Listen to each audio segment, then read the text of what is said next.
Waalaikumsalam Pak Suko. Mohon maaf mengganggu waktunya sebentar Pak Ujuk. Saya ingin diskusi Pak Ujuk kaitannya dengan kegiatan-kegiatan yang ada di SMK Negeri 2 Purwodadi Pak Ujuk. Artinya tentunya kegiatan-kegiatan yang mungkin berkaitan atau terlibat di kesiswaan ya Pak? Iya, yang tentunya dengan kesiswaan, khususnya ekstrakurikuler nanti Pak Ujuk. Oh gitu ya? ya? Ekstrakurikuler yang ada di SMK Negeri 2 Purwodadi. Iya, monggo. Kan di SMK 2 kan sudah ada beberapa ekstra gitu Pak. Baik itu ekstra yang hubungannya dengan keagamaan atau yang lainnya. Kira-kira yang sudah ada itu apa aja tuh Pak? Ekstra-ekstra itu? Mayoritas untuk kegiatan ekstra yang ada di SMK 2 itu untuk menampung bakat maupun minat anak. Tetapi mayoritas itu masih dalam kategori yang non akademik Pak. Non akademik Seperti olahraga, kemudian ada paspaga, kemudian ada PKS, ada pramuka. Ya, berarti untuk ekstrakurikuler yang istilahnya sesuai dengan akademik atau mungkin yang sesuai dengan jurusan ya, karena kita kan SMK, berarti untuk saat ini memang belum ada kalau di sementara ini belum ada. Sebetulnya ada suatu ekstra yang berkaitan dengan karya ilmiah, tetapi untuk sementara ini memang tidak bisa, atau saya melihat belum bisa berjalan dengan semestinya Pak. Ya. Jadi memang secara umum untuk yang ekstra di bidang akademik memang belum.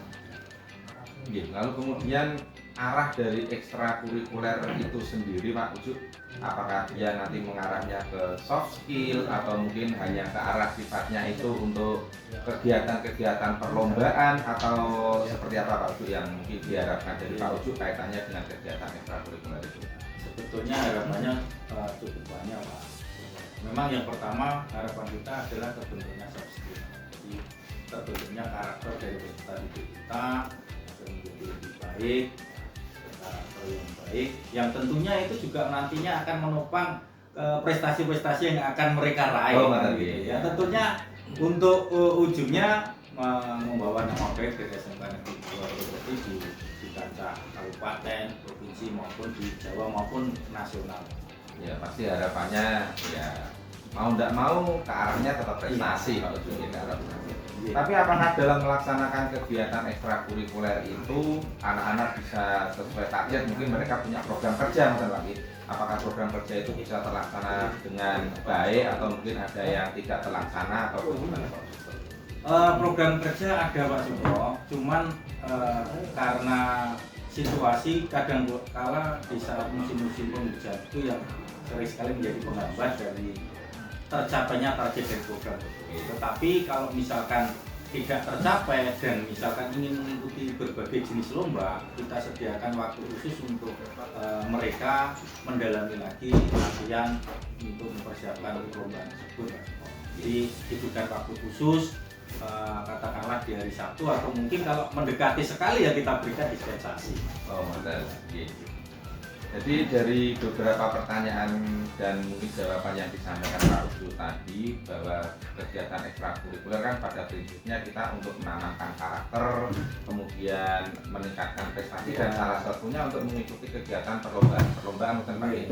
Hanya saja di kegiatan ekstrakurikuler itu belum ada yang mengarah langsung ke mungkin ke jurusan karena memang kalau SMK itu kan mungkin ada kegiatan atau lomba yang sangat bergengsi yaitu LKS, nah itu mungkin belum ada untuk ekstrakurikulernya di situ belum ada. Memang untuk yang LKS itu hanya persiapan mendadak rata-rata. Jadi memang dengan adanya persiapan yang relatif pendek mendadak itu ya kita bisa lihat sendiri bahwa prestasi SMK Negeri 2 di dalam LKS itu belum begitu menonjol. Jadi gini Pak Ujuk, jadi saya ada unek-unek Pak, atau ide atau gagasan yang kaitannya mungkin dapat membantu meningkatkan kompetensi siswa, yaitu dengan melaksanakan kegiatan ekstrakurikuler namanya Eksbima Pak. Eksbima, jadi Eksbima itu ekstrakurikuler Building Information Modeling SMK Negeri 2 Purwodadi. Hanya saja untuk saat ini masih istilahnya sebagai awal, ini masih baru bisa dilaksanakan di jurusan DPIB, yang sesuai dengan DPIB dengan tujuan tadi yaitu meningkatkan kompetensi anak, mungkin juga sebagai persiapan untuk mendukung kegiatan LKS nih Pak, karena tadi sesuai yang disampaikan Pak Ucu kan untuk persiapan lomba LKS itu kan sangat padat. Mungkin ini bisa diawali dengan kegiatan-kegiatan ekstrakurikuler tadi. Ngoten Pak Ucu. Ide yang luar biasa Pak Suko. Ya, jadi gagasan Pak Suko ini masuk akal dan katakanlah saya sangat setuju sekali ya, sangat setuju sekali. Artinya untuk mempersiapkan kontingen kita di LKS khususnya nanti di kancah provinsi maupun nasional memang perlu persiapan yang cukup ya. Seperti tadi saya sampaikan kenapa hasil kita kurang maksimal ya karena itu persiapannya yang mepet kurang. Nah, dengan adanya di Pak Suko ini saya sangat mendukung sekali. Ya artinya betul-betul nanti Pak Suko bisa melakukan pembibitan dari awal, pemilihan dari peserta itu juga iya bisa Pak Suko bisa melihat setiap perkembangan dari setiap anak-anak itu di saat mengikuti ekstra panjenengan. Dan artinya ini nanti harapan saya Pak Suko setelah bisa berjalan bisa menularkan juga kepada jurusan-jurusan yang lain untuk bisa melaksanakan kegiatan hal yang sama. Ya, semoga nanti dengan ekstra yang Pak Suko jalankan itu betul-betul nanti berdampak positif sekali kepada SMK Negeri 2 khususnya kepada anak-anak dalam pengembangan kompetensinya. Semoga bisa membawa nama baik SMK Negeri 2 Purwodadi Pak Suko. Saya sangat setuju dan nanti segeralah Pak Suko untuk mempersiapkan segala sesuatunya eksekusi Pak Suko. Itu ya Pak Suko ya. Matur nuwun Pak Ucu. Jadi terima kasih Pak Ucu ya atas istilahnya supportnya atas supportnya. Semoga program yang saya rancang ini nanti memang betul-betul bisa berdampak positif kepada siswa dan betul-betul bisa dilaksanakan. Mungkin itu Pak Ucu, nanti kita bertemu lagi di lain waktu untuk membahas mungkin eksekusinya nanti seperti apa. Nggih Pak Ucu, matur nuwun atas waktunya. Terima kasih. Assalamualaikum warahmatullahi Sukses Pak Suko. Amin. Assalamualaikum warahmatullahi wabarakatuh.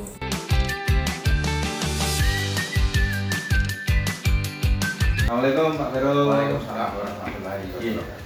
Pak Vero, ngapunten ganggu wekdale, mohon maaf mengganggu waktunya. Jadi saya ada istilahnya unek-unek atau mau berdiskusi dengan Pak Vero kaitannya dengan program pembelajaran yang ada di DPIB khususnya di Pak Vero. Pak Vero ini sebetulnya saya mau tanya dulu nih Pak Vero. Untuk saat ini kan SMK 2 kan menerapkan pembelajaran dengan sistem blok. Untuk sistem blok itu alatnya seperti apa modelnya Pak, sistem blok itu Pak? Sepengetahuan saya untuk sistem blok itu pembelajarannya yang efektif dijadikan satu waktu ya. Jadi seumpama ada pembelajaran agama ya mungkin bisa dijadikan mungkin 3 jam pembelajaran di 1 minggu kita jadikan menjadi 6 jam dalam 1 minggu itu. Oh gitu, intinya menyatu nih. Berarti di jam ya. 1 minggu di ruang teori, 1 minggu di lab, yang efektif dalam proses pembelajarannya. Oh, tapi apakah itu bisa berjalan dengan efektif Pak? Kaitannya mungkin dengan penugasan yang akan diberikan kepada siswa seperti itu, khususnya untuk pembelajaran yang ada di produktif Pak. Alhamdulillah untuk yang sudah berjalan, untuk yang sistem blok sudah berjalan dengan baik. Contohnya yang untuk di jurusan kita sudah menyesuaikan 1 minggu itu pelajarannya adalah pelajaran produktif, yang kelas satunya lagi ada pelajaran yang agak lebih normatif. Oh gitu. Kalau boleh tahu untuk penugasannya Pak Vero? Kalau untuk penugasannya jadi kita terstruktur dari guru-guru yang produktif itu memberikan satu tugas, jadi dikerjakan bersama-sama di waktu itu. Jadi biar targetnya dalam 1 minggu itu paling tidak minimal target dalam tugas itu tercapai. Itu wujudnya berupa apa sih Pak untuk penugasannya anak? Kalau yang di DPIB sendiri tugasnya berbentuk ada gambar 2 dimensi, 3 dimensi sama RAP.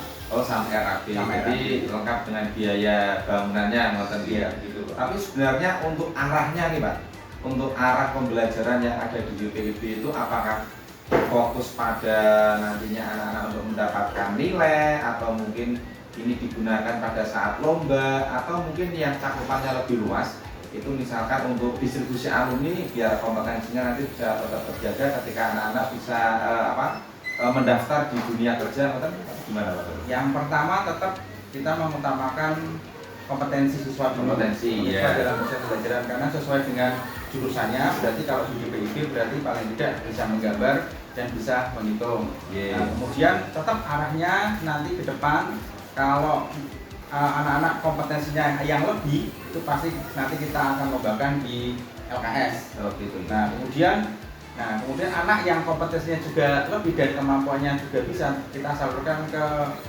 studi atau dunia usaha, dunia industri yang mungkin membutuhkan siswa-siswa kita. Oh gitu. Tapi apakah rata-rata di dalam pembelajaran itu anak-anak bisa menyelesaikan target-target tersebut Pak Vero, atau mungkin hanya sebagian anak, yang lainnya mungkin rata-rata, atau mungkin ada yang di bawah rata-rata seperti itu Pak Vero?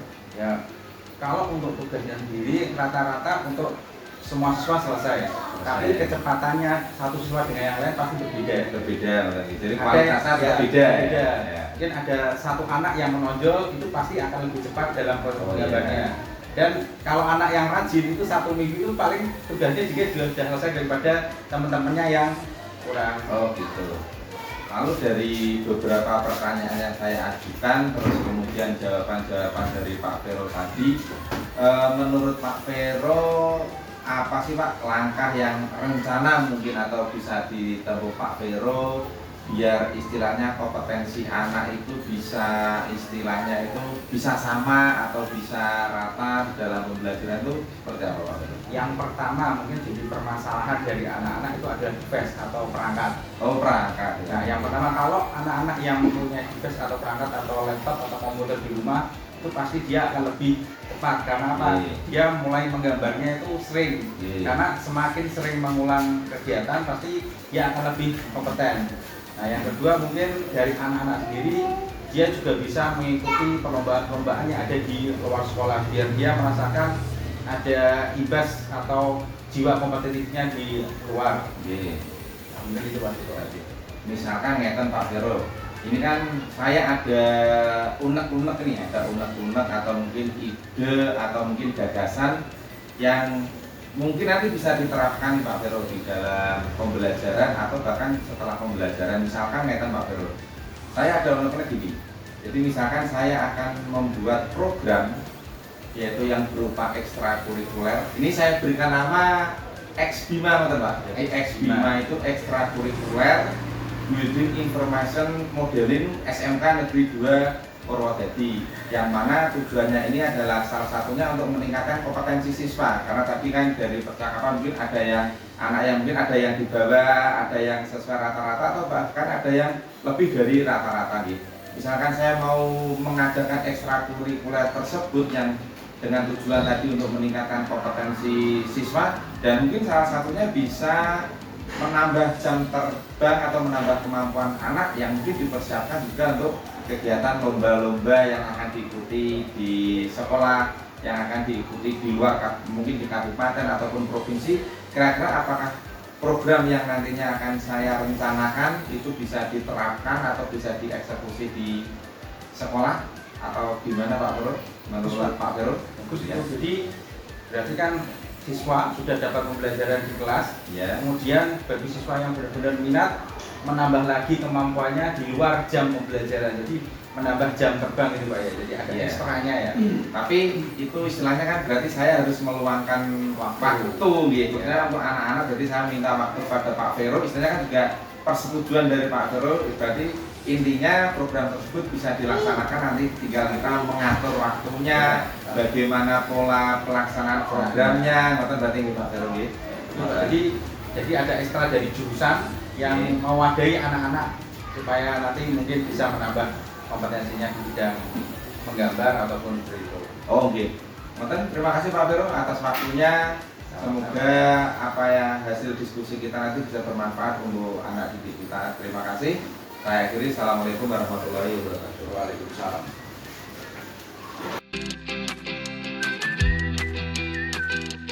Assalamualaikum warahmatullahi wabarakatuh.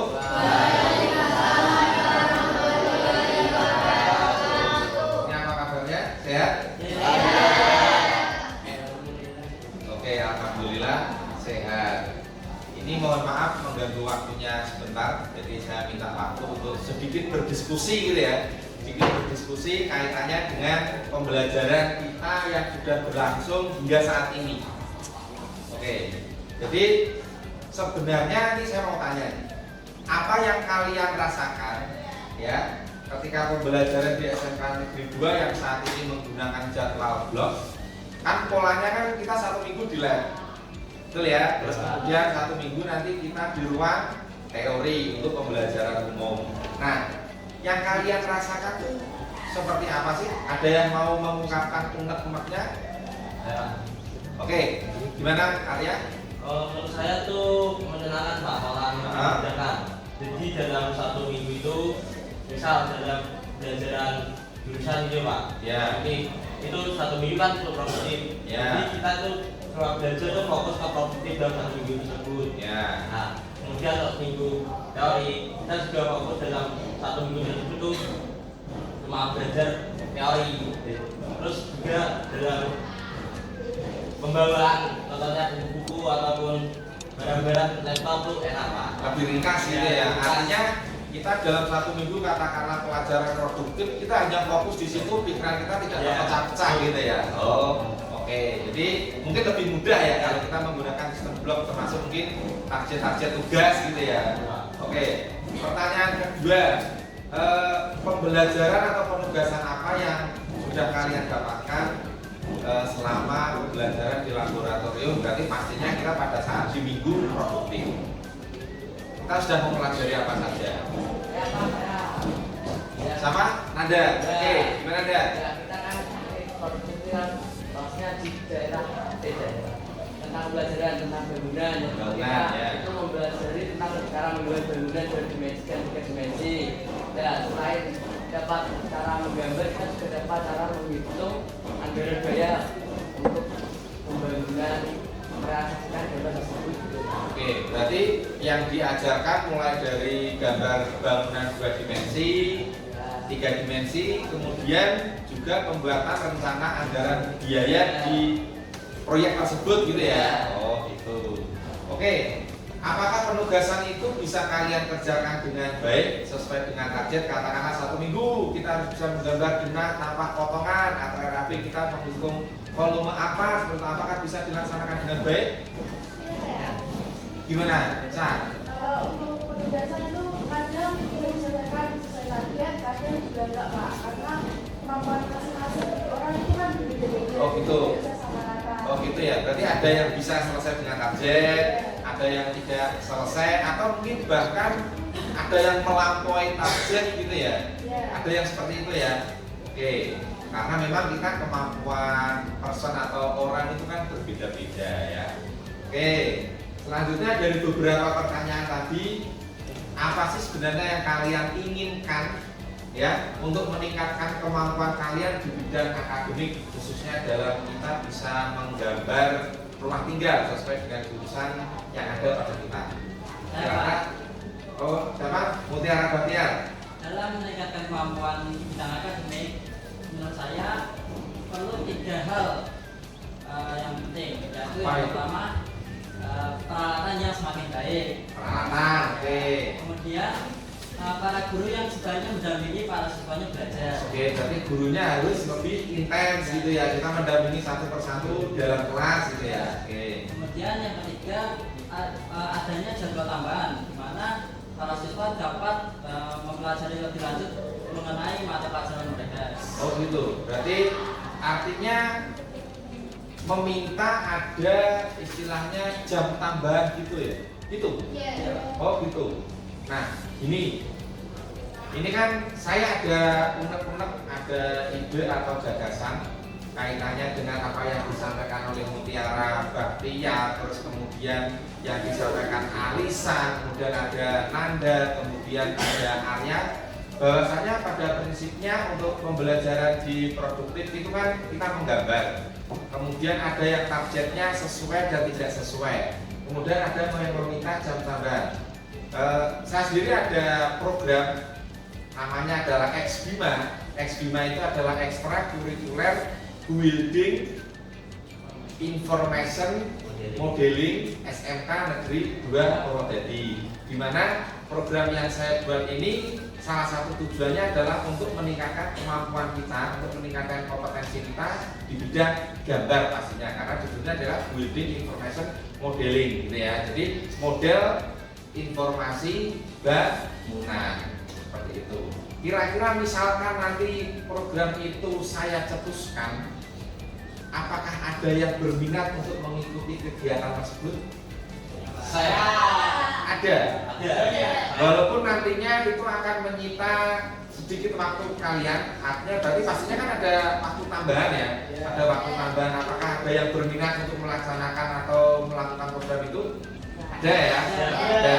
Alhamdulillah. Jadi memang tadi pagi saya sudah berkoordinasi dengan Pak Kaprodi, yaitu Pak Vero, kemudian kesesmaan dengan Pak Uju kaitannya dengan program ini. Semoga program ini nanti bisa dilaksanakan dengan baik dan pastinya ini akan berdampak positif terhadap kalian.